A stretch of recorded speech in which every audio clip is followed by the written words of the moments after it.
Allez, on va pouvoir commencer. Donc, merci à tous. Alors, pour le bon fonctionnement de la conférence, nous avons coupé vos micros et vos caméras, mais à tout moment, vous pouvez poser vos questions sur le petit onglet que vous avez normalement sur votre barre d'outils Teams en haut de votre écran. Vous pouvez donc cliquer sur l'onglet Converser et je relayerai à la fin de la conférence vos questions à notre intervenant de ce soir. Donc, ce soir, nous accueillons Monsieur José Maribel, qui est expert de la destination Yémen, puisqu'il sillonne ce pays depuis 1974, si je ne me trompe pas. Et il a publié, suite à ses nombreux allers-retours, plusieurs ouvrages sur l'architecture et la flore de ce pays. Tout de suite, je vous passe la parole, José Maribel. Allez-y, on vous écoute. Merci, Gwendoline. Bonjour, mesdames, mesdemoiselles, messieurs. Ou que c'est qu'il y a quelques personnes qui sont de l'autre côté de l'océan Atlantique, peut-être aussi du côté du Yémen, un petit peu plus loin, et des correspondants ici et là, et des correspondants de l'agence Explorator. Donc, une nouvelle conférence en visioconférence. Il y a quelques jours, j'en ai donné en vrai, et dans quelques jours également aussi en vrai. Donc, je suis ravi d'être en votre compagnie. Je suppose que vous me voyez. Je vous propose donc un voyage particulier, qui est une conférence sur l'île de Socotra, et en même temps une invitation au voyage, c'est-à-dire quelques clins d'œil sur des villes partagées de par ce monde.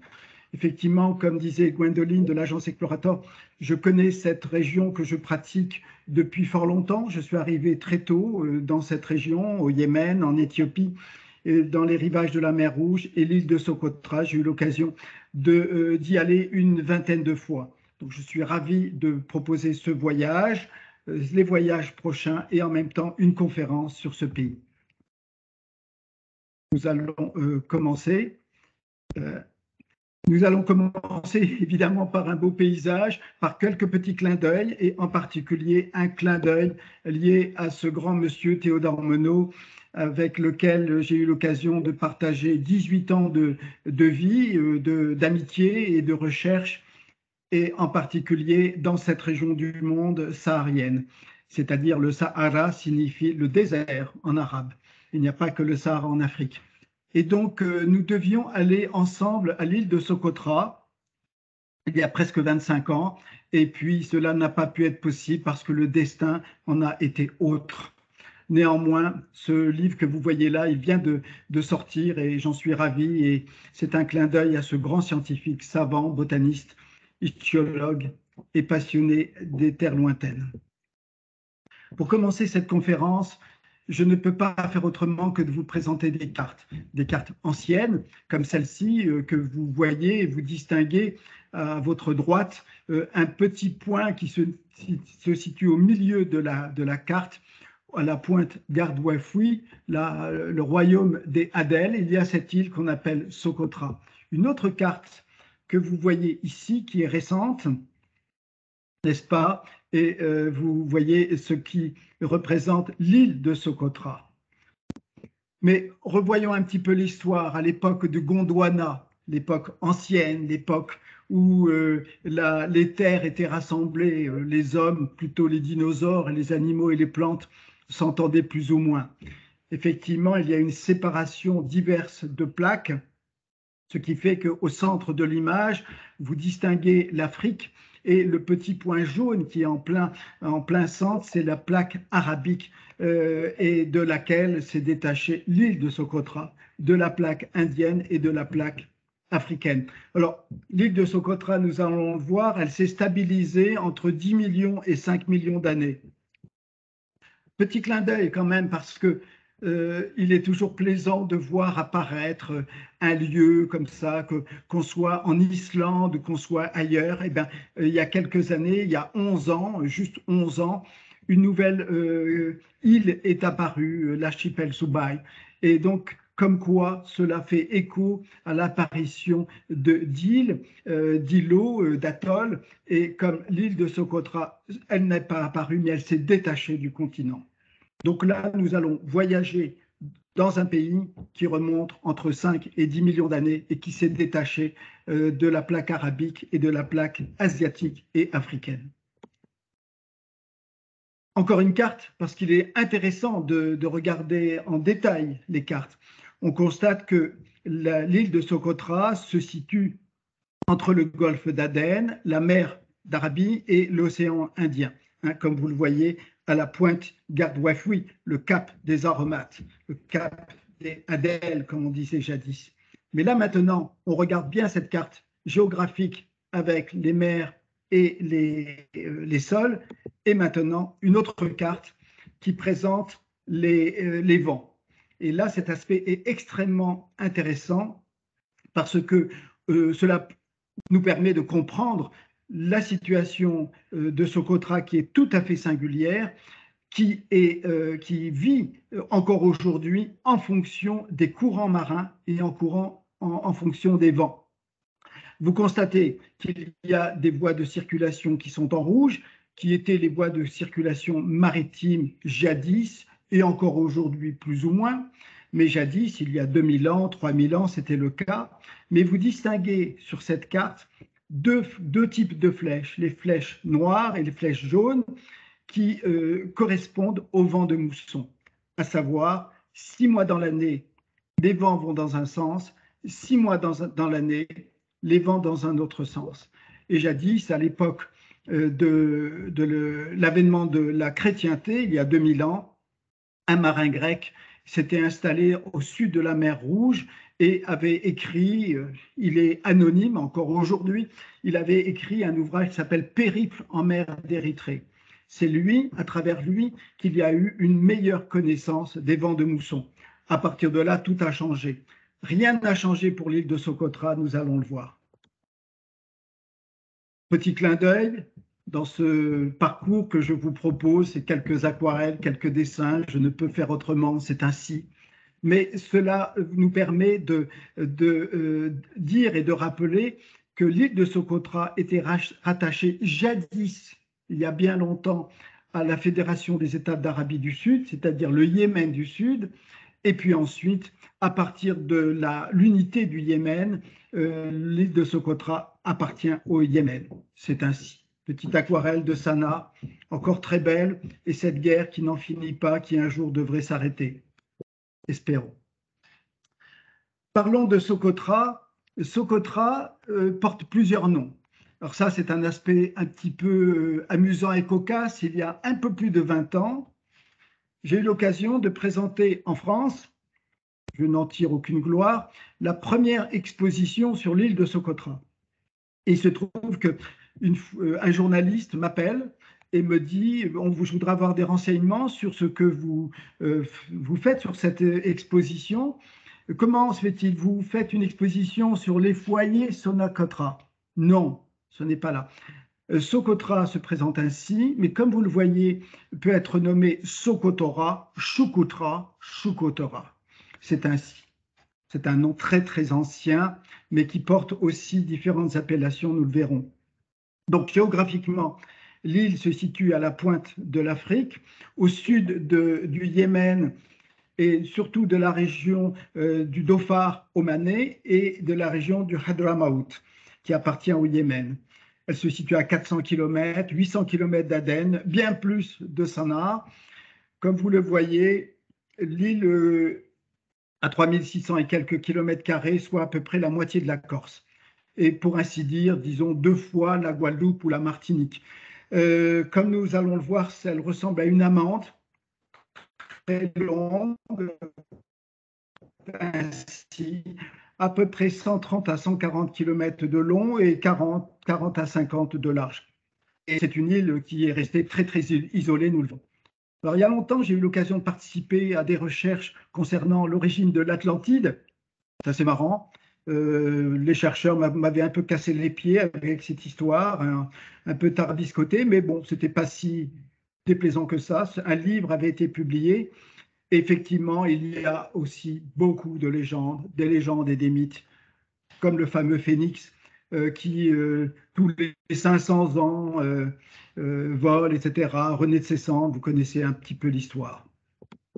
Il y en a une autre aussi qui est un mythe, comme je le dis, moins poétique et beaucoup plus récent, parce que à partir du moment où les Anglais sont partis en 1967, la reine d'Angleterre était au trône depuis fort longtemps, Élisabeth. Et alors, en 1967, l'Union Jack est descendue à Aden de toute la ville et de toute la région que les Anglais occupaient depuis 1839. Les Anglais, d'ailleurs, à partir de cette période-là, se sont intéressés évidemment à leur dominion et sont allés plusieurs fois à l'île de Socotra. On le verra. Et donc, à partir de 1968, la Fédération des États d'Arabie du Sud, le Yémen du Sud est devenu communiste, obédience chinoise, obédience russe très, très dure, laissant apparaître des peurs, des transgressions, des montagnes qui étaient couvertes de missiles, de fusées. Et aujourd'hui, il subsiste encore quelques chars sur cette île qui observent nulle part, rien du tout. Petit clin d'œil parce que là, nous allons voyager à travers l'histoire. C'est une maquette que j'avais réalisée pour l'Institut du monde arabe il y a déjà pas mal d'années. Et ce qui était intéressant, c'est que nombreux voyageurs, commerçants, les uns les autres, sont passés par l'île de Socotra, mais beaucoup passaient par Socotra pour rechercher de la viande, des chèvres notamment, contre le scorbut, contre le risque de perdre ses dents et d'en mourir. Donc l'escale à Socotra était tout à fait bienfaisante parce qu'il y avait beaucoup d'eau, il y a toujours de l'eau, et toujours des animaux vivants qui cavalent. Ils y allaient pour une raison essentielle, aller par exemple à Mocha, au sud du Yémen, pour aller évidemment chercher du café, le fameux café qui pendant plus de 2 siècles, 3 siècles, a enchanté le monde. On commence notre voyage en pure réalité, quelques images des plus hauts sommets qui sont dégagés ici. C'est une chaîne montagneuse, granitique, superbe, absolument magnifique, qui paraît être imprenable et qui culmine tout de même à 1500 mètres. Superbe. Petit clin d'œil encore, 2 autres aquarelles sur l'île de Socotra. Hein. Cette amande, comme je vous disais, on la voit bien là, et puis cette aquarelle qui représente différents animaux, personnages et plantes, bien entendu. Et là, on voit qu'au centre de l'image, cette masse foncée qui s'appelle le Djeber Hager. Hager, c'est la roche. On voit cette masse qui correspond à cette chaîne montagneuse qui est la plus haute de toute l'île.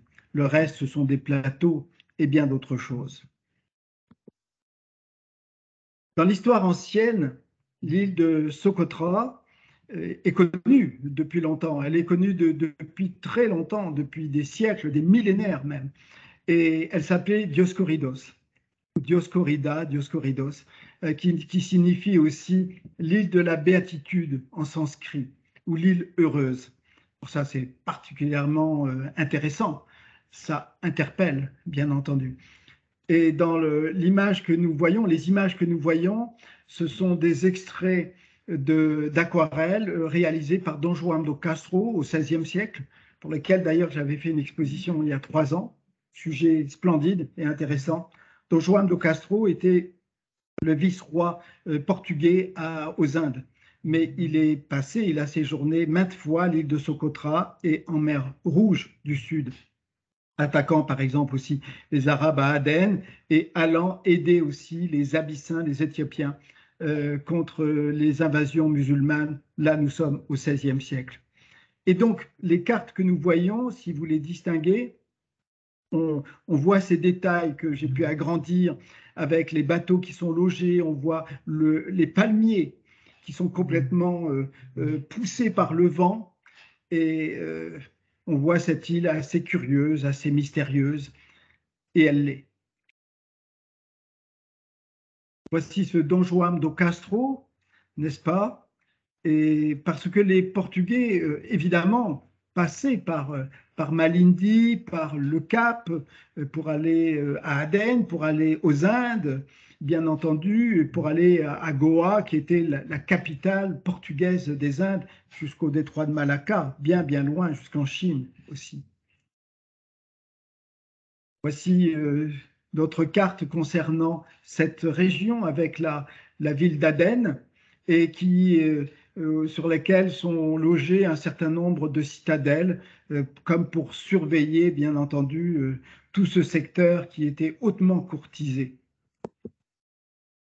Petit détail d'une des aquarelles de Castro, hein, réalisée en 1541, c'est au moment 1541 où les Portugais quittent la ville de Safi au Maroc et étaient à Mazagan et s'installent à Mogador, vous savez, et bien ailleurs. Et là, dans cette carte, ce qui est intéressant, c'est que si vous distinguez bien quelques détails, vous voyez des personnages qui ont des flèches, des lances et qui veulent attraper cette pauvre chèvre.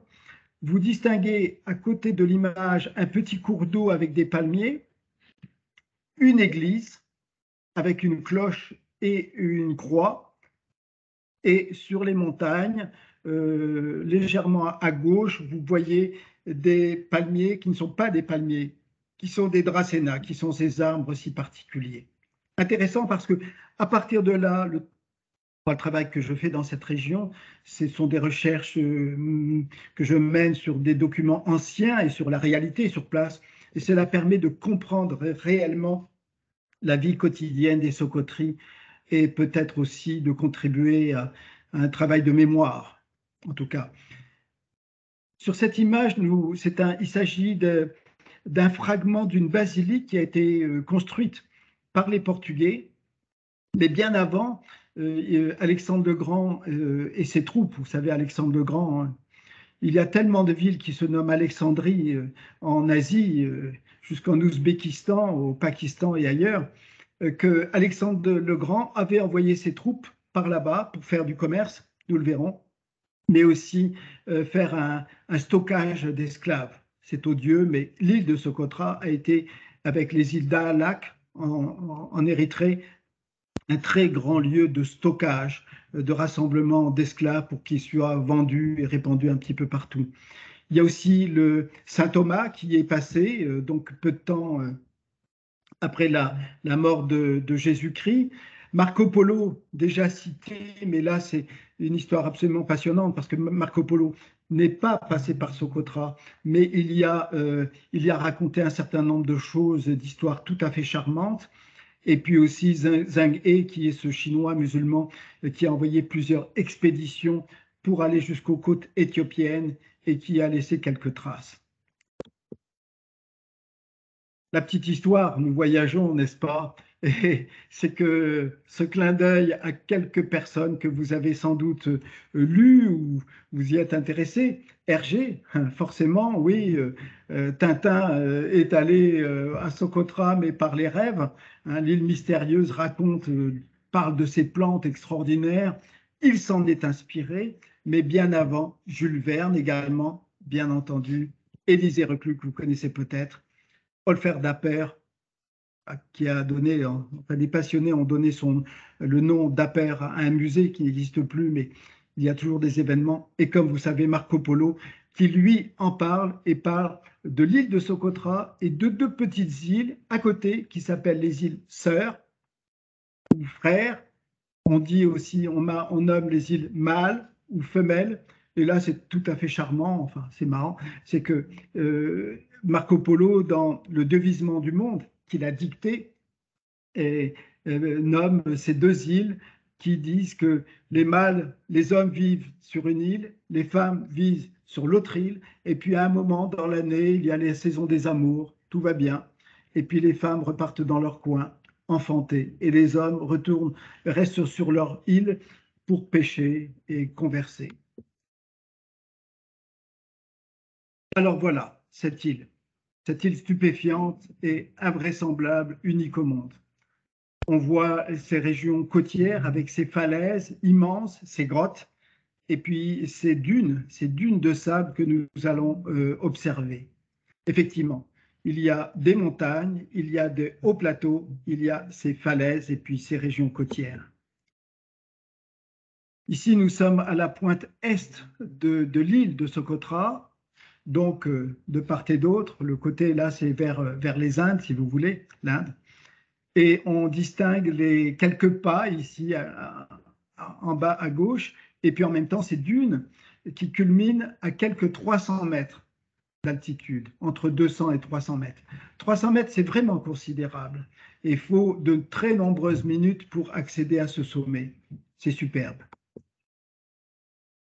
Alors, j'avais trouvé en fait une tête de baleine dans ce coin-là, il y a quelque temps. Et puis, bien entendu, il y a la pêche est généreuse au bord de ces falaises. Comme je l'ai spécifié, le vent qui se caractérise sur cette île et autour de cette île est vraiment considérable. Alors, dans un voyage, les voyages que nous organisons et pour que nous réorganisons, parce que j'ai eu l'occasion d'accompagner des voyages à l'île de Socotra. La première fois, c'était les premiers en France et parmi les premiers au monde. C'était il y a un peu plus de 20 ans. Donc, les voyages que nous allons recommencer ensemble prochainement au printemps, évidemment, ils correspondent à la belle saison, c'est-à-dire pas la saison où il y a du vent. La belle saison correspond à partir du mois de septembre, disons septembre-octobre jusqu'au mois d'avril. Pas plus, à partir du mois de mai jusqu'au mois d'août-septembre, les vents sont violents. Là, par exemple, vous voyez les palmiers qui sont presque couchés, comme les enfants. Puis à la base, d'ailleurs, vous voyez une chèvre qui est morte. Il y en a d'autres un petit peu plus loin. Parce que le vent est tellement puissant qu'il y a des chèvres et des chevreaux qui sont envolés par le vent, qui dépassent les 130, 150 km/h par rafale. C'est surprenant. À tel point que durant cette période, et nous le verrons dans quelques autres images, les bateaux, les pêcheurs sont obligés de ranger, de garder, de protéger leurs barques, sinon elles sont fracassées sur le rivage. Dans ce secteur, c'est là qu'il y a 21 ans qu'a été découverte une grotte. Enfin, il y en a plusieurs, il y en a pas mal, mais en particulier cette grotte-ci que l'on pourra visiter. On voit la hauteur des dunes hein, qui est absolument considérable. Et cette grotte qui s'appelle Hok, qui est un nom local, parce qu'à Socotra, il y a une langue spécifique qu'on appelle le Socotri, qui n'est pas écrite et qui est parlée et qui s'inspire du Mahari, une langue qui remonte à plus de 3000 ans d'âge. Donc les noms sont des noms locaux.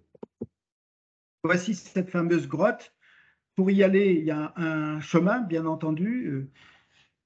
La grotte se trouve juste à la base du haut de ces falaises. C'est du calcaire, hein, très, très poreux. La vue est splendide d'en haut, avec un certain nombre de plantes que l'on verra un petit peu plus tard. Ouais. Et donc, à l'intérieur, on a l'idée de l'image des stalactites et des stalagmites qui se retrouvent. La profondeur de la grotte fait plusieurs kilomètres. Voici un plan que je vous présente. On peut aller, disons, jusqu'à 1 ou 2 kilomètres dans le noir total.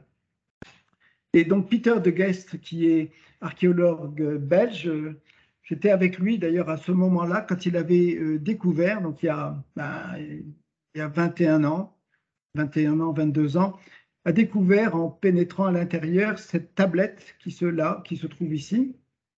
Et puis d'autres éléments, il pensait que cela pouvait être du russe ou du slave. Ça me paraissait improbable que des troupes russes à l'époque, enfin disons soviétiques, hein, c'était l'URSS, se soient logées dedans. Hein, pour quelle raison?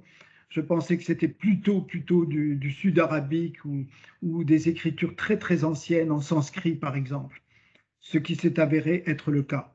Il y a également des brûle-parfums, des traces diverses qui sont dans cette grotte parfaitement silencieuse, mis à part quelques chauves-souris dans les parages au début.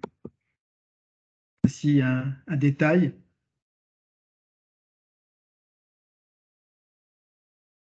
Avec mon fils Jonathan, nous avons fait une mission il y a des années ensemble, une mission scientifique et dans le cadre de ses études. Et on avait découvert un certain nombre de choses dans tout ce secteur et ces congressions naturelles, mais absolument splendides, qui sont réalisées face à une géographie très spécifique et une humidité cachée, disons, au bord de ces falaises.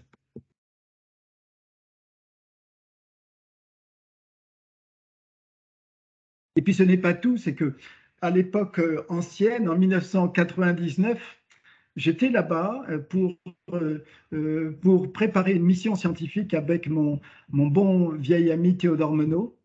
Il avait 93 ans. Ah non, il avait 98 ans. La mission qu'on avait faite, il avait 93 ans et demi. Là, 98 ans. Et nous étions sur le point de partir. Si bien que j'étais allé quand même à Socotra pour faire le point, car nous devions partir tous les deux. Et il se trouve que ça n'a pas pu être possible, car 6 mois après, il a eu une attaque cérébrale et que tout cela, c'était fini. Alors cette fois-là, j'étais parti, c'était l'époque de la fameuse éclipse. Toute la Terre, une partie de la Terre pouvait observer cette éclipse. Et j'avais amené ces lunettes que vous voyez là. Je les ai amenées, petit souvenir, hein, offert par un fameux journal. Et eh bien, j'avais amené ces lunettes que j'avais prêtées aux enfants pour qu'ils ne regardent pas l'éclipse. Et à cette époque-là, là, c'était extrêmement intéressant parce que de vivre avec les gens du pays, à l'époque on disait indigènes, hein, avec les Socoteries, c'était particulièrement intéressant parce que les enfants étaient curieux. Par contre, les parents et les personnes âgées avaient peur et s'étaient calfeutrés dans les maisons, pensant que la Lune ou une planète allait leur tomber dessus. C'est des régions parfois très éloignées, très érodées, hein, n'est-ce pas? Il y a des vies traditionnelles qui sont ainsi. J'ai eu l'occasion, dans le cadre de missions, de loger dans des lieux comme ça. Je ne vous y invite pas forcément, mais c'est une vie aussi parfois très traditionnelle, très rustique. L'île de Socotra a été isolée durant des siècles et des siècles et faisait peur, craignait parce qu'il y avait ce vent, parce qu'il y avait ces mythes, parce qu'il y avait ces histoires. Et puis, c'est tellement éblouissant que quand on voit ces paysages, ces plantes, quand on entend les oiseaux chanter le jour, la nuit, quand on ressent ce qui est dans cette île, et c'est une île qui n'est pas pour les béats, c'est une île c'est une invitation à partager quelque chose d'essentiel, à savoir l'amour de la nature. Et donc, quand on est à l'île de Socotra, on peut être totalement ébloui par ces paysages. Une vie traditionnelle avec les Socoteries. Vous voyez les couteaux de ce bédouin, eh bien, ils étaient décrits par Castro au XVIe siècle. Donc, il y a plusieurs siècles, la vie était ainsi. Et pour certains à l'île de Socotra, cela n'a pas changé. Bien que, forcément, l'islam est arrivé, la modernité est arrivée, un aéroport a été construit, etc., etc. Bien sûr, bien entendu, c'est ainsi. Mais les Socoteries ont été les adorateurs de la nature. C'est pour cette raison qu'elle était nommée l'île de la béatitude. Béatitude. Regardez le petit clin d'œil pour se saluer. Voilà la manière de se saluer. Sympathique. Et voilà, on se frotte le nez. C'est ça aussi la manière singulière des Socoteries.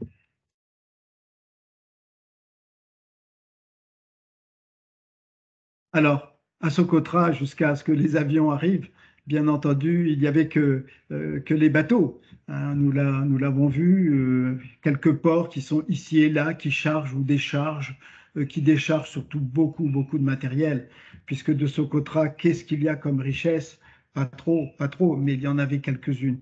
Il y a le poisson, il y a les résines, bien entendu, il y a un certain nombre de produits comme ça. Nous le verrons. Clin d'œil est lié à ces rivages marins. les gobidés, ces poissons que j'ai eu l'occasion d'étudier autant à Aden, en mer Rouge, mais qu'à l'île de Socotra. Des poissons qui sont absolument incroyables, tout petits comme ça, et qui ont la capacité, qui ont une mémoire fabuleuse sur plusieurs mètres de territoire et qui ont la capacité de vivre hors de l'eau. C'est assez phénoménal. Rien de tout à fait splendide, hein. Je ne vous propose pas d'imaginer que Socotra, pour la totalité, est le paradis terrestre. Où est le paradis terrestre? Mais ici, c'est la rue principale de la capitale, Hadibou. Mais à Hadibou, il y a quelques quartiers anciens, très anciens, avec ces portes que l'on voit, cet appareillage de portes en bois qui sont d'inspiration, comme on pouvait l'imaginer, indienne, indo-arabe. On rencontre ce genre de travail ouvragé sur les côtes somaliennes, kenyennes, tanzaniennes, Zanzibar, mais également les côtes du Yémen, en Érythrée également, bien sûr, et puis à Oman, aux Émirats, et en Inde et sur les côtes pakistanaises et du Sri Lanka. Alors, ici, il s'agit, bon, tout a changé hein, depuis. Ici, il s'agit de l'hôtel Summerland, mais tout est amélioré, modifié, etc., qui a été un bâtiment administratif britannique il y a longtemps, ensuite qui a été un bâtiment administratif yéménite, même une prison, après un hôtel, etc. Et on voit ce paysage majestueux de cette chaîne montagneuse. Alors, comme on le voit ici, les petits-enfants, les enfants sont de teintes différentes, avec des mélanges arabes, indiens, africains, bien entendu, et tout le monde s'entend parfaitement. Les jeunes filles et adolescents quittent le collège dans le pays, quelque part dans le pays. Et là, les femmes paysannes traditionnelles, qui sont des femmes bédouines, ont un savoir-faire. Elles savent récolter le miel, elles savent récolter des plantes comme les résines d'aloe, et elles savent aussi faire des encensoirs et des objets cultuels, comme ceci, qu'elles mettent en vente à Hadibou sous cette forme-là, avec ces splendides brûle-parfums ou encensoirs qui sont cuits directement dans la cendre, n'est-ce pas, et dans le charbon de bois, à l'étouffer.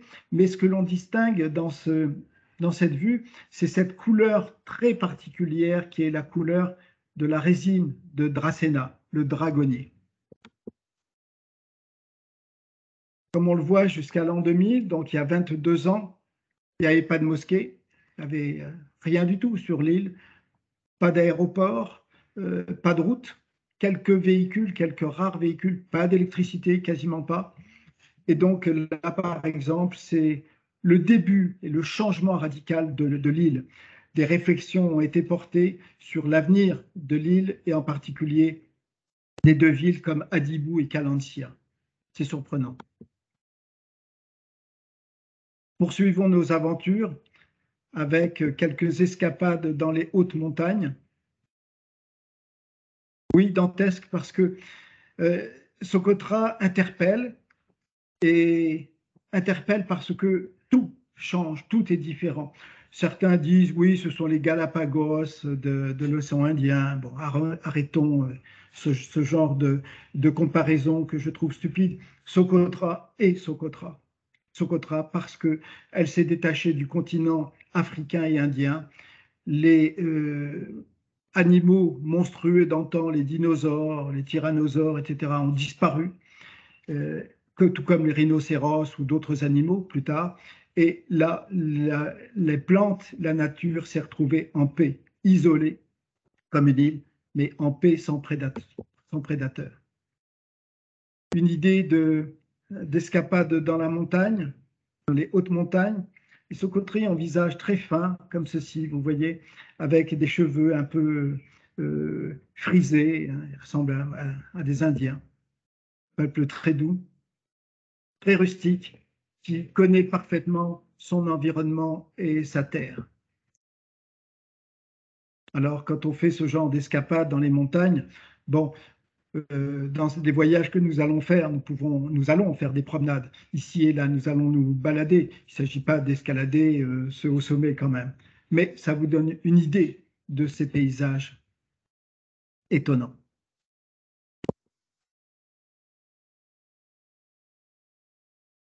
Non, non, ce n'est pas la Corse, ni la Sardaigne, ni tout autre pays, c'est l'île de Socotra.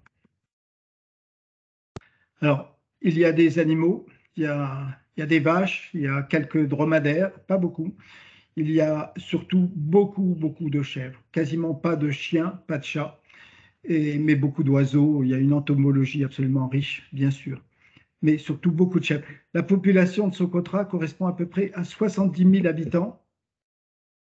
Et aujourd'hui, avec tout de même un bon dizaine de milliers de Yéménites, et l'équivalent, je pourrais dire 80 000 à 100 000 chèvres qui cavalent pour la plupart. Avec une vie traditionnelle, ici avec cet ami Ahmed, et dans une région très éloignée de l'île, dans les montagnes, où nous y passerons d'ailleurs. Les jeunes filles ont des habits très colorés. Et là, on voit une habitation traditionnelle, très rustique, avec des murs très épais, des baies qui sont très basses au niveau de l'entrée, au niveau du sol, qui permettent de créer un courant d'air, donc une sorte de ventilation, parce qu'en période chaude, les températures sont intenses. C'est plutôt l'humidité que la chaleur, la très grande chaleur, c'est plutôt l'humidité et, comme je vous disais, le vent. Un type de cimetière dans la plaine basse de Socotra. Il y a plusieurs plaines basses, les plaines du nord, les plaines du sud et au centre, les hauts plateaux que nous verrons. Comme vous le voyez ici, il y a une vingtaine d'années, le président Ali Abdallah Saleh s'est intéressé à l'île, surtout pour construire un palais, pour apporter quelques modernités, quelques mosquées nouvelles, et aussi construire une route, un peu comme la Transamazonia. Mais là, cette route, elle a coupé l'île en deux, ne faisant pas des ravages, mais facilitant la vie et la circulation. De l'autre côté de l'île, donc au sud, par cette route, nous allons au sud de l'île qui donne sur l'océan Indien, n'est-ce pas? Là, on distingue à nouveau des grottes logées dans les falaises et certaines grottes absolument gigantesques, comme celle-ci, où l'on pourrait mettre la cathédrale Notre-Dame. Elle s'appelle Gour, voilà, dans toute une plaine qui s'appelle Najouhit. Et là, on voit l'intérieur. C'est très intéressant et charmant. J'ai eu l'occasion d'y loger à maintes reprises. C'est très pratique parce que aussi il y a un filet d'eau, donc on peut s'abreuver, on peut la boire, quitte à se brosser les dents. Et les petits cercles que vous voyez ici, eh bien, ce sont des cercles très joliment aménagés, parfaitement propres, qui étaient destinés, qui le sont encore, pour les populations qui vivent et qui viennent se retrancher dans les hautes falaises, dans les montagnes, quand il fait très chaud et quand il y a le vent. Donc c'est une sorte d'émigration qui se passe régulièrement ainsi, chaque année, et une partie de la population qui vit dans les plaines basses, comme les pêcheurs qui ne peuvent pas pêcher, nous l'avons vu, eh bien, se retranche dans les falaises, se retranche dans les montagnes pour vivre une vie de nomade qui n'est pas désagréable du tout.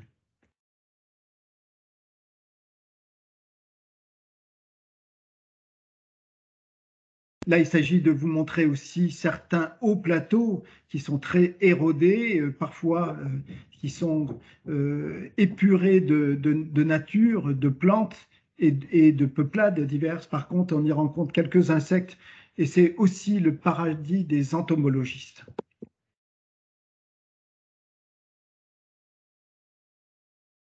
Il y a ces phénomènes très particuliers que l'on rencontre sur l'île par surprise, ainsi des roches qui émergent alors que l'île jadis était bien entendu sous les eaux.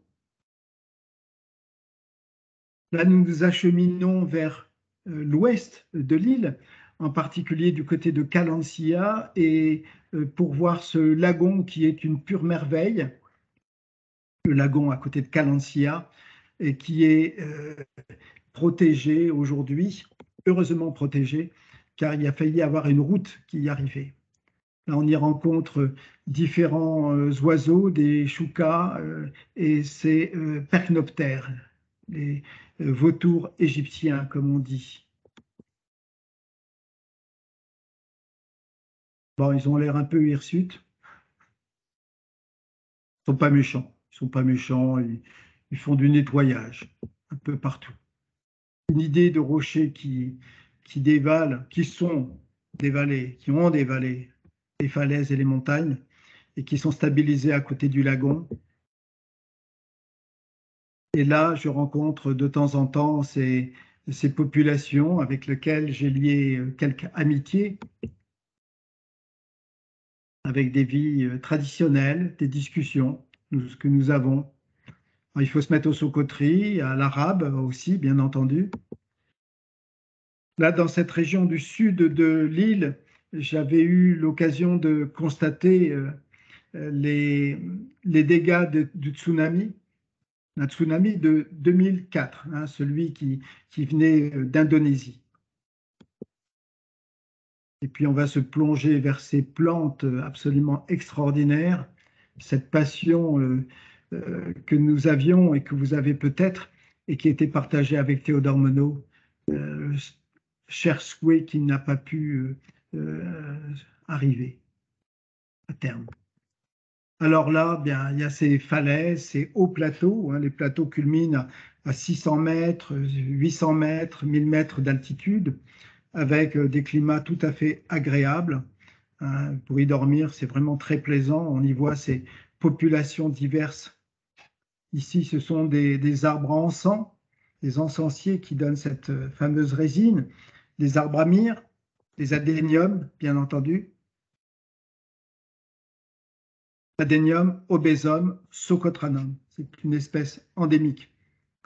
Les Occidentaux ont tendance à donner des noms un peu stupides, peut-être pour mieux les retenir, l'arbre bouteille, pied d'éléphant, elephant tree, mais je préfère donner le véritable nom, Adenium obesum, obèse, socotranum dans ce cas-là. Et donne une inflorescence absolument magnifique, hein, rosacée, qui sont bons. Les abeilles butinent ces plantes et pas que, parce que c'est là, à Socotra, qu'il y a parmi les miels les plus savoureux au monde.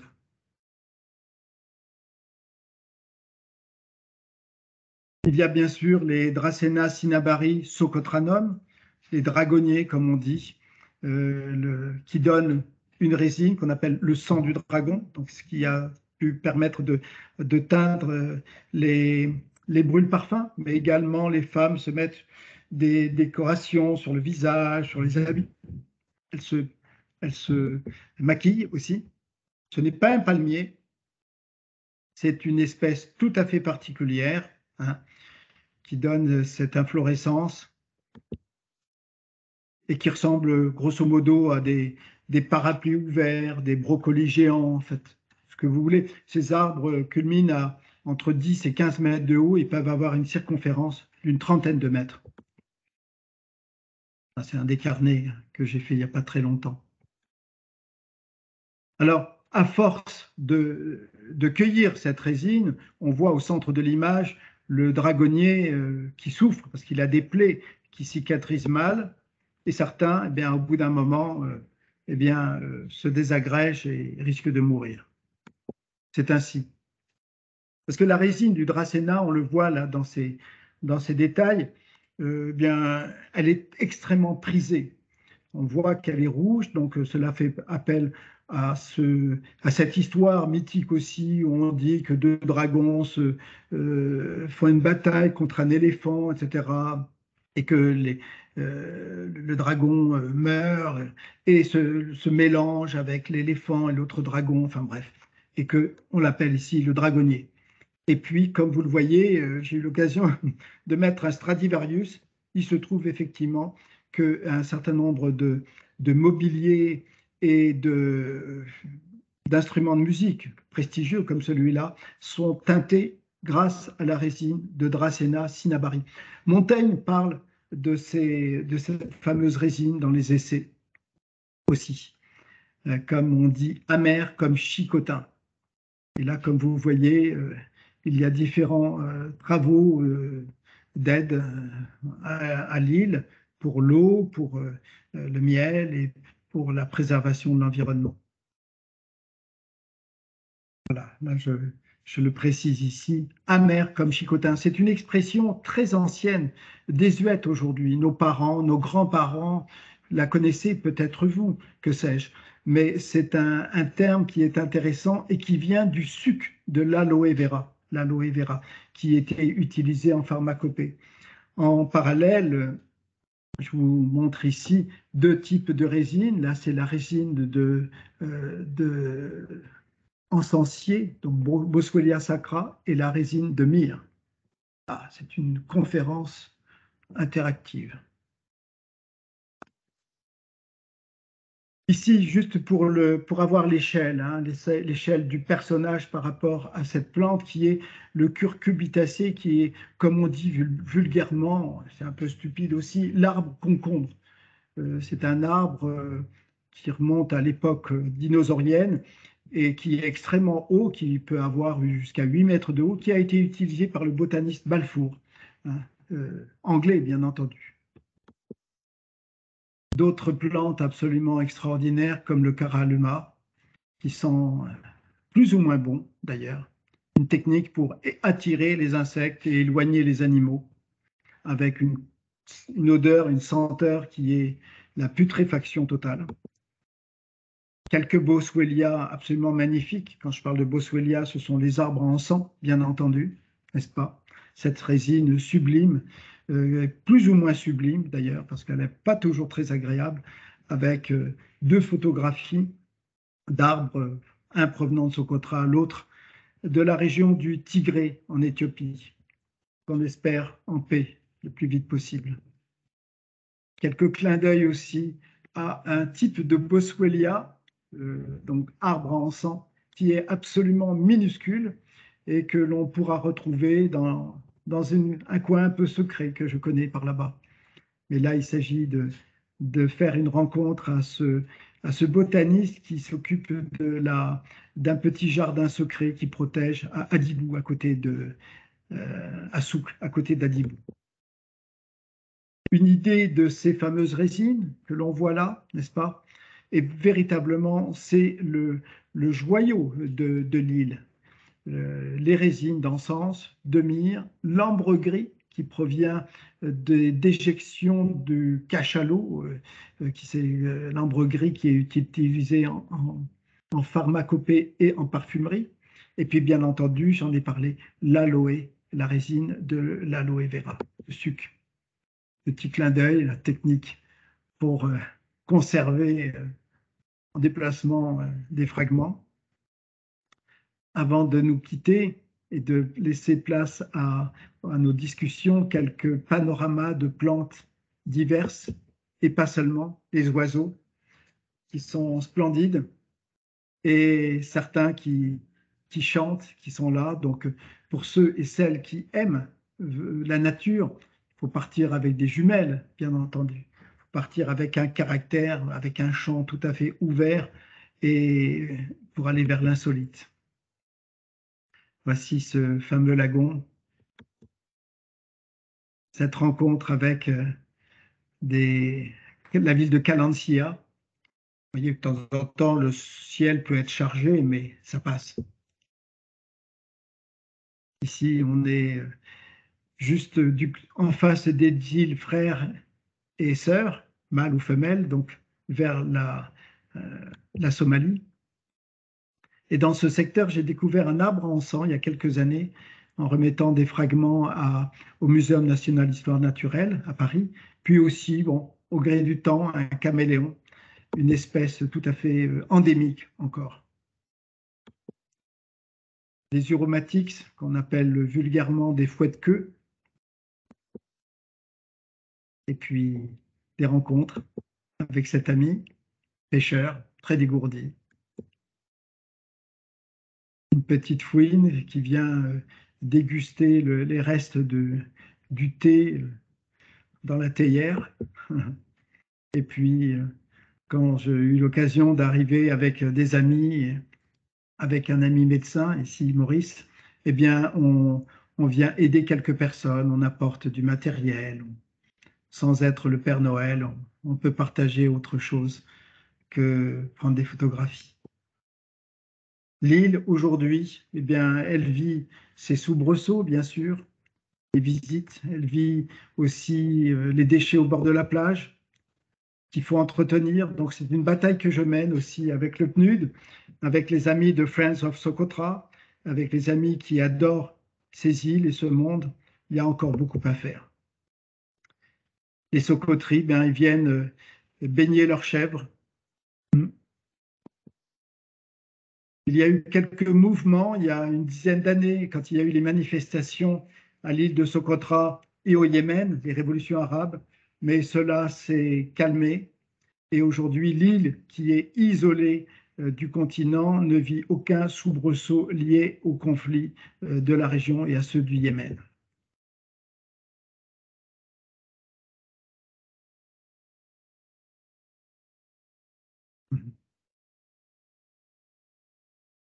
On y revient. Socotra ne laisse pas indifférent. Les actions que nous avions menées pour la préservation de l'île,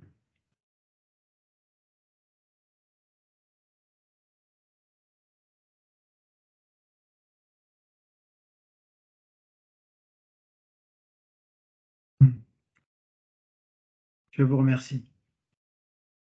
Merci. Merci à vous. Merci à vous, surtout, José Maribel, pour cette belle découverte. J'imagine que vous avez hâte d'y retourner.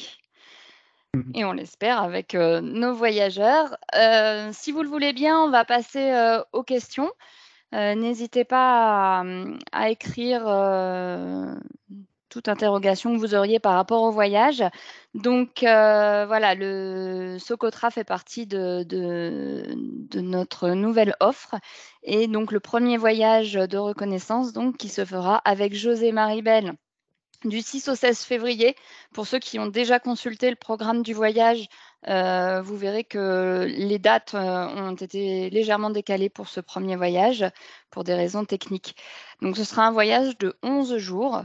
Il y aura plusieurs dates qui suivront, toujours en fonction de la meilleure saisonnalité possible. Comme vous avez pu le constater, on ne peut pas s'y rendre toute l'année.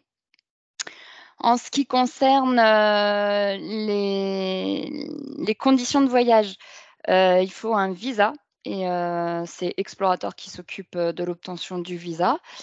Et en ce qui concerne les conditions Covid, qui ne sont toujours pas très loin, ça va de mieux en mieux, mais pour Socotra, il n'y a pas de test PCR à faire. En revanche, pour Abu Dhabi, là où nous arrivons, il y aura un test PCR à effectuer avant le départ. Donc voilà, n'hésitez pas si vous avez d'autres questions. Alors, quelle température peut-on espérer nuit et jour? C'est variable, cela dépend de la période du séjour, bien entendu. Au mois de février, mars et même avril, elle est tempérée, c'est-à-dire elle est agréable, très agréable. Il y a du soleil, le soleil n'est pas écrasant et dans les montagnes, la température est encore plus agréable. Le soir, la nuit, il fait frais, il peut faire frais ou froid. Ce n'est pas désagréable non plus.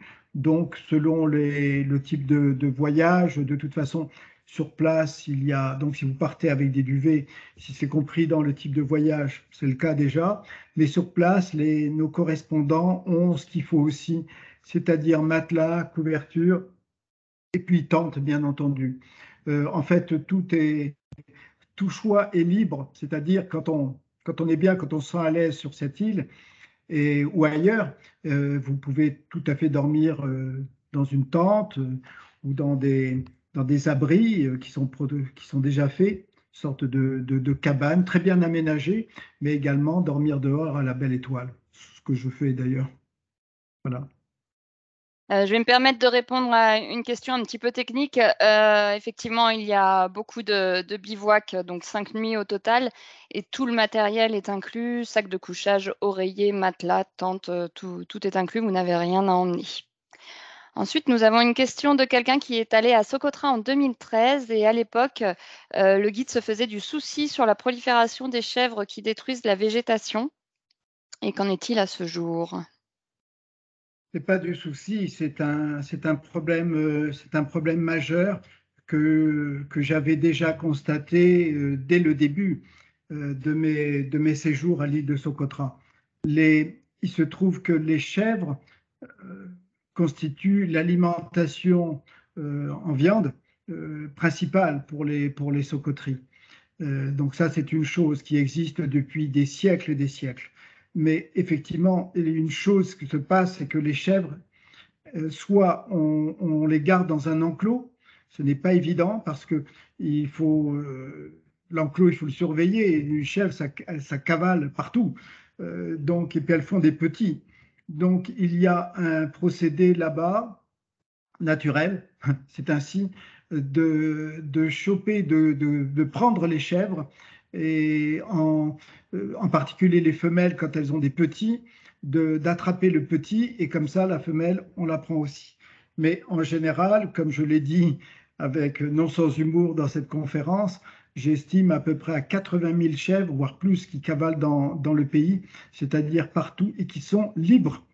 Les chèvres posent un très gros problème concernant les plantes endémiques, c'est qu'elles grignotent. Elles grignotent des petits rameaux, elles passent partout.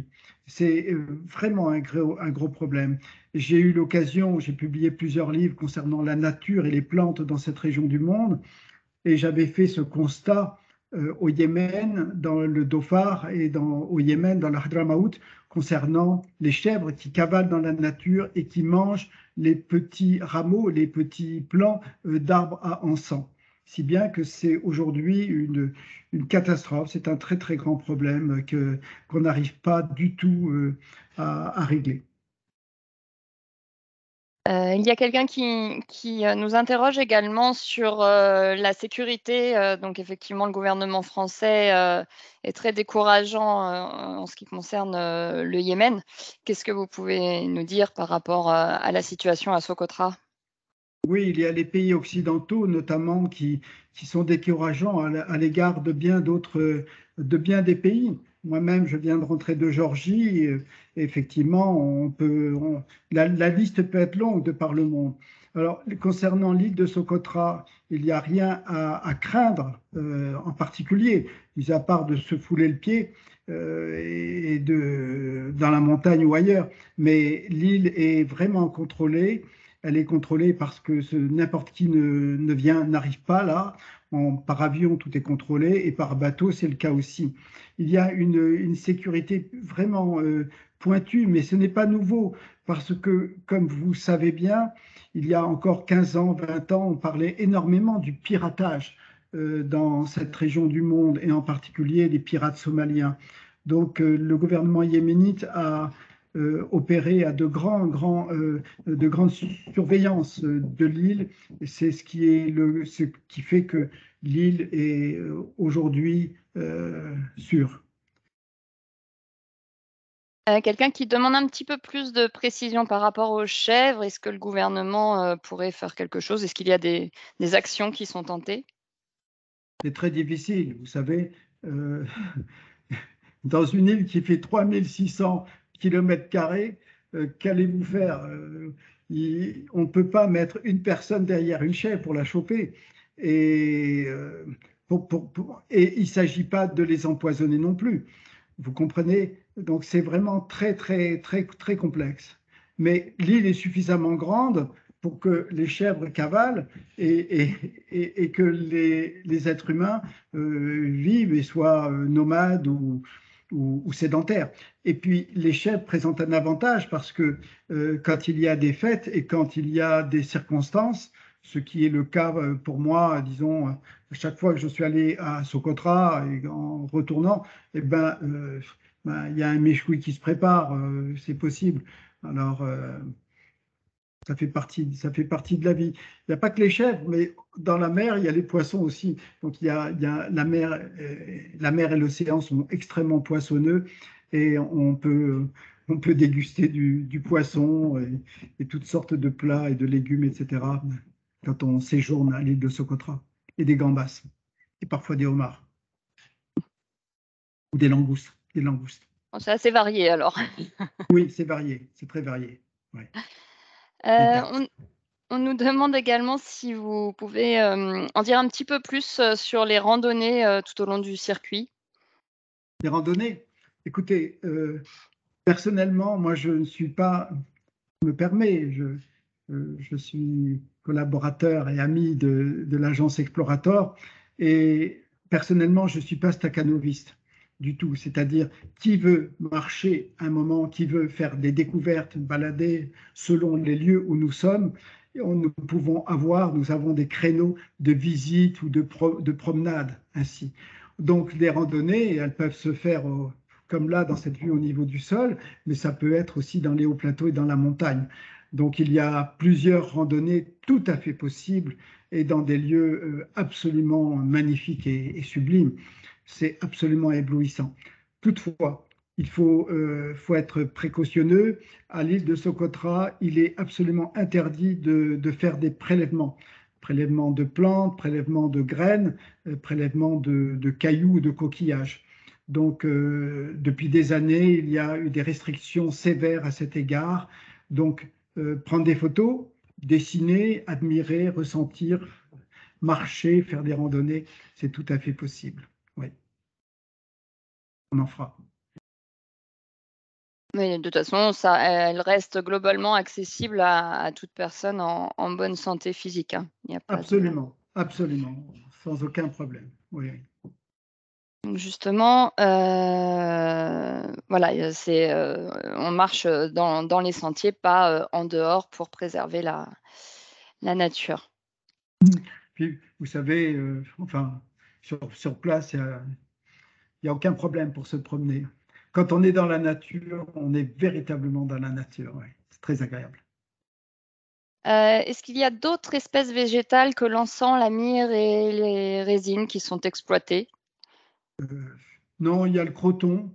Il y a le croton qui est une sorte de plante qui pousse sous la forme de champs naturels dans quelques régions et ça peut faire l'objet de, de, euh, de liquide qui peut remplacer le pétrole. D'ailleurs, mais il n'y a pas tant de choses. Il y a les dattes, bien sûr, les palmiers dattiers, évidemment, qui donnent ses fruits et c'est agréable.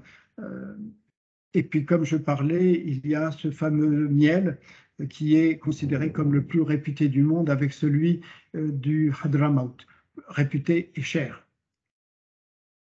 À part ça, il n'y a pas tant de choses. Non. Des tapis, ouais, les femmes font des tapis, des très beaux tapis de poils de chèvre et de dromadaire, superbes, très très beaux, très agréables, très doux. Est-ce que vous avez d'autres questions? Il y a quelqu'un qui aurait aimé poser une question à l'oral, mais si c'est possible, plutôt la poser par écrit, étant donné que tous les micros sont désactivés. Moi, je vois rien là. Les Socotris ont-ils oublié l'écriture sud-arabique? Ils l'ont pas oublié. Ils l'ont pas oublié, ils l'ont pas connu, hélas, parce que c'est une île qui n'avait pas de papier, pas d'école. Donc, toutes les traditions se sont faites oralement et sont orales. Quelques-unes sont écrites. Il y a quelques spécialistes anglais, écossais, néerlandais, allemands, français qui se sont intéressés évidemment à la vie quotidienne à Socotra, comme Miranda Morris, comme Marie-Claude Simeon-Sonnel, quelques personnes aussi, oui. Mais sinon, la grande difficulté pour cette île et pour les Socotris, c'est que depuis le 1990, surtout les années 1995, le Yémen ayant compris que cette île avait des opportunités, les Yéménites, pas mal de Yéménites, de commerçants notamment, sont venus sur l'île, pas en terrain conquis, mais presque en tout cas. Ils ont acheté des terres, ils ont construit, ils ont investi l'île, ils l'ont modernisée. Cela, ça correspond à la fin de la guerre du Golfe, 1991, n'est-ce pas? Et donc, les Yéménites ont introduit la langue arabe, qui est devenue la première langue, la langue officielle, à l'école et ailleurs.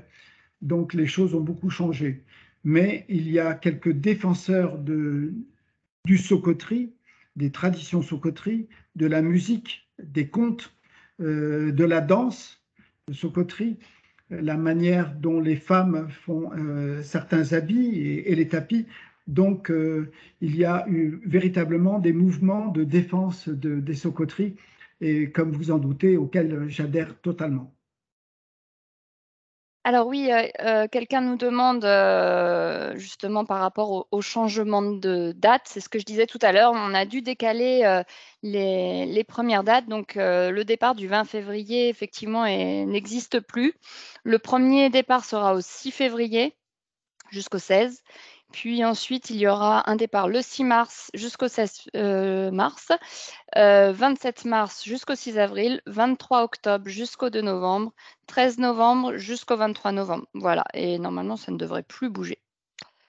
Dans votre présentation, vous n'avez pas mentionné l'eau, pluie de mousson, source profonde. L'île a-t-elle de l'eau en suffisance? Oui, oui, oui. J'ai parlé des hauts plateaux qui étaient comme des éponges. Et quand on a vu les grottes tout à l'heure, on a constaté que les grottes eh bien, correspondent à des parties spécifiques qui conservent l'eau qui s'écoule, effectivement. Mais il y a des endroits où il y a cette eau qui est généreuse. L'île ne manque jamais d'eau.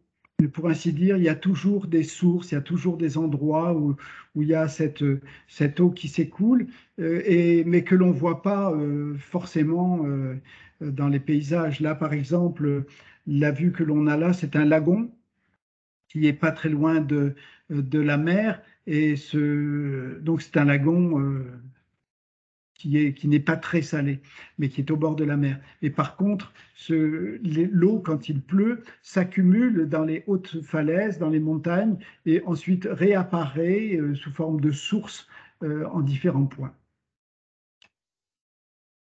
Vous disiez qu'il n'y avait pas de soubresaut concernant la sécurité, mais l'un de vos auditeurs a lu dans des reportages récents qu'il y avait tout de même des tensions entre le Conseil de transition du Sud, soutenu par les Émirats, et le reste de la population en faveur du Yémen unifié.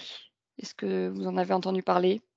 Oui, concernant cela, il faut voir que au début c'est vraiment de la géopolitique, au début de la révolution yéménite, donc cela a commencé en 2011, s'est poursuivi en 2014-2015, et les Émirats arabes unis, comme l'Arabie saoudite, ont soutenu le gouvernement du Yémen, qui est situé en partie à Aden, en partie en exil. Et donc les Émiratis ce sont contre les Houthis au nord du pays. Ça ne fait pas l'objet d'une conférence là, mais je réponds à la question clairement.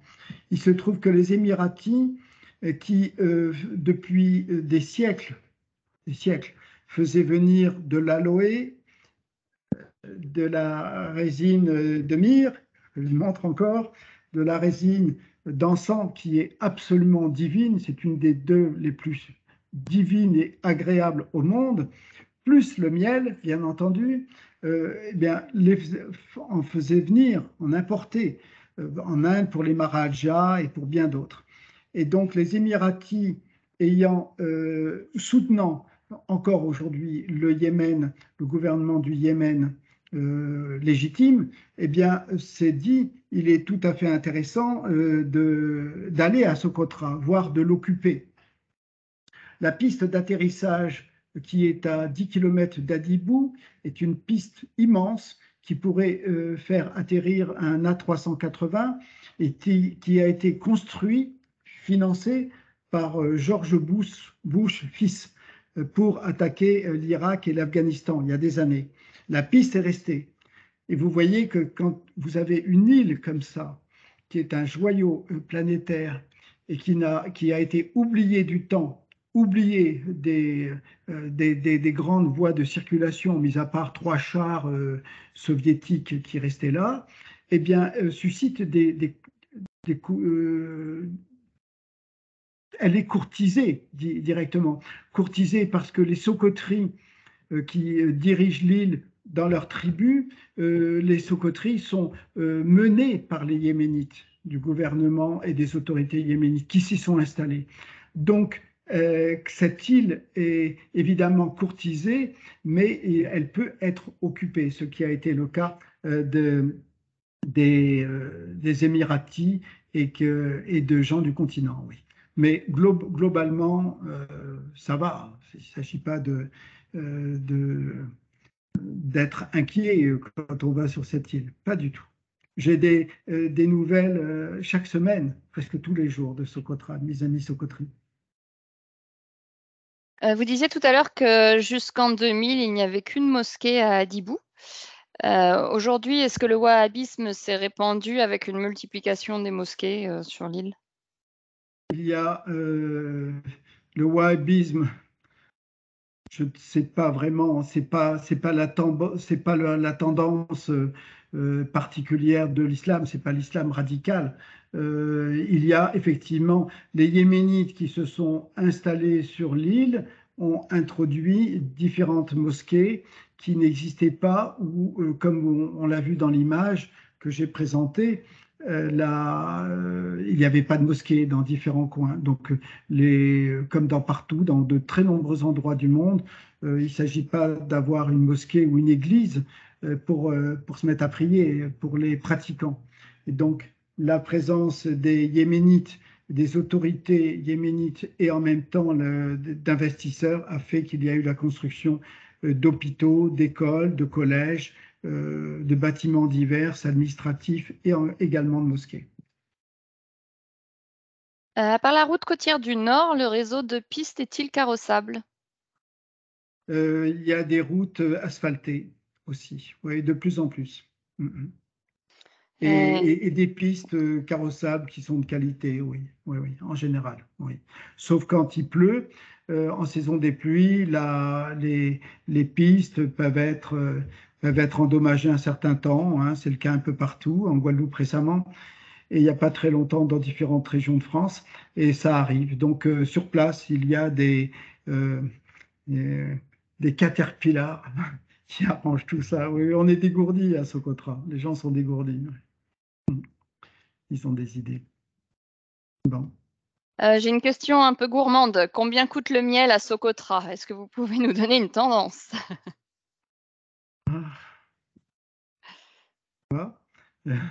Combien coûte le miel à Socotra? C'est c'est très aléatoire.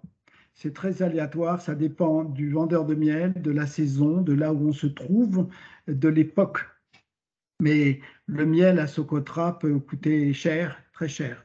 Et, comme celui du Hadramaout, il peut coûter 50 à 200 euros le kilo, voire plus. Le Eh oui. zaïdisme est-il présent à Socotra? Non, non, non, non, non, non, c'est pas. Socotra est un petit caillou, messieurs, dames. Il y a pas toutes ces tendances religieuses, tous ces syndicats, etc. Non, non, c'est un petit caillou.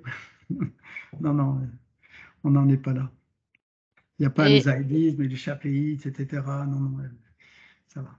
ce n'est pas arrivé jusque-là. Non.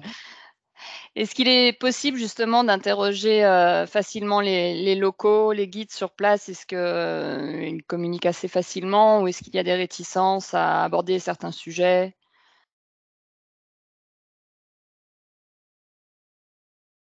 que dire, il y a parfois des limites, des limites personnelles qui peuvent être dépassées en fonction de sa propre curiosité.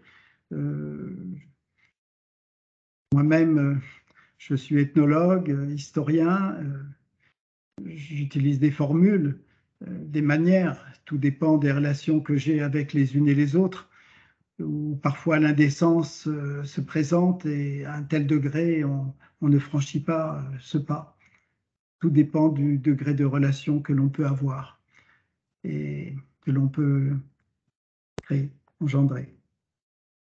C'est possible. Il y a quelqu'un qui demande ce qu'on mange principalement à Socotra en dehors de la chèvre. Donc, on l'a dit, beaucoup de fruits de mer. Non, des fruits de mer, non, pas trop, pas trop. Non, le poisson. Le poisson, Le pardon. poisson, ça ne fait pas partie des fruits de mer, pardon. Hein. Non, non, Oui. il y a des légumes, il y a des produits importés. À Socotra, il y a du riz. Parfois, moi, avec mes amis ou en voyage, eh bien, on se fait des bonnes soupes le soir. On peut cueillir des moules aussi, c'est déjà arrivé, ouais, savoureuses. Il y a toutes sortes de choses. Et puis, il y a des petits déjeuners avec une partie de produits qui sont locaux, comme le très bon pain savoureux, du miel aussi, et puis des produits importés aussi, également. Il n'y a aucun problème là-bas. De l'eau. Et puis des confitures qui viennent de l'étranger, etc. Est-ce qu'on peut dire que Socotra a été annexé par les Émirats arabes unis ou est-ce encore le Yémen houtiste qui dirige l'île? Mais c'est absolument pas le Yémen houtiste. Hein. Non, non. Quelle question? Non, non, non. Les Houthis ne sont pas à l'île de Socotra. Les Houthis. À Socotra, il y a les Socotris qui correspondent à des clans tribaux dans différentes régions de l'île. Il y a le gouvernement yéménite légitime qui existe, le gouvernement du Yémen. Hein. Et puis, il y a effectivement pas d'ingérence, mais quelques présences que je ne peux pas décrire là lors d'une conférence. Et je l'ignore dans les détails, voyez-vous, qui peut être étrangère, à savoir un assistanat de protection de l'île et des Yéménites, oui. Par exemple, ça peut être les Émiratis. Je ne sais pas. Je ne sais pas. Je ne sais pas répondre. Voilà. Je ne peux répondre. Alors, est-ce que vous avez d'autres questions? On va attendre encore quelques instants si jamais d'autres interrogations vous viennent. Pour ma part, je vous invite à poser une option si vous êtes intéressé par l'un des départs. On a déjà des personnes qui se sont manifestées avant même la conférence, donc ne tardez pas trop. Et je voulais vous dire également que cette conférence sera diffusée sur notre chaîne YouTube dans les prochains jours, si vous voulez la revoir. Alors, est-ce qu'une dernière question arrive? Je peux rajouter un élément. Allez-y, bien sûr. Si vous le souhaitez, l'espace Reine de Saba que j'ai créé avec Théodore Monod il y a plus de 35 ans est un lieu qui existe à Paris, qui a un petit musée, un lieu culturel où nous faisons des expositions et des événements, et nous avons un site sur Internet. Donc, il y a différents dossiers sur l'île de Socotra que vous pouvez consulter, qui s'appelle espace-reine-de-saba.org, c'est facile, où vous tapez tout simplement mon nom, si ça vous tente. Voilà.